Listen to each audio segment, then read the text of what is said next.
Hello everyone! Ayan, good morning po sa inyong lahat. So for today's video, ay tara at samahan niyo pa magluto nitong ating napakasarap na ulam. Walang iba kundi itong ating chicken afritada. Ayan, syempre hindi po mawawala dyan yung ating carrots, saka yung ating patatas. And syempre meron din po yung tomato sauce. So tara na guys, at samahan niyo pa magluto.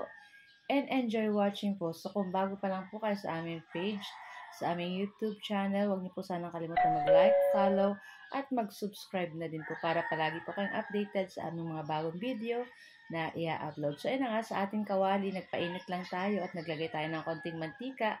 At pagkatapos ay igigisa na natin dyan yung ating mga bawang at yung ating sibuyas. Ayan. Tapos syempre halu-haluin po natin at pag nangamoy na yung aromatic nitong ating bawang at sibuyas, pwede na natin ilagay dyan yung ating chicken na syempre hinugasan po natin ng maayos. Pagkatapos ay sasangkapan na po natin yan ng paminta at maglalagay po tayo ng patis. Ayan. So, gumamit din po pala ako dyan guys ng isang chicken cube. Hindi ko lang nabidyohan na. Ayan. Tapos, takpan lang natin yan hanggang palabasin lang natin yung sabaw nitong ating chicken. Ayan. So, lutuin lang po natin iyan hanggang maano yung ating chicken dyan. Tapos, hintayin lang natin mawala-wala yung sabaw nitong ating chicken kasi nagtutubig po ang manok. Ayan. Kaya hintayin lang po natin yan mawala yung sabaw ng ating chicken dyan. Tapos, pwede na rin po natin ilagay dyan yung ating big slice na mga patatas saka yung ating carrots. Ayan.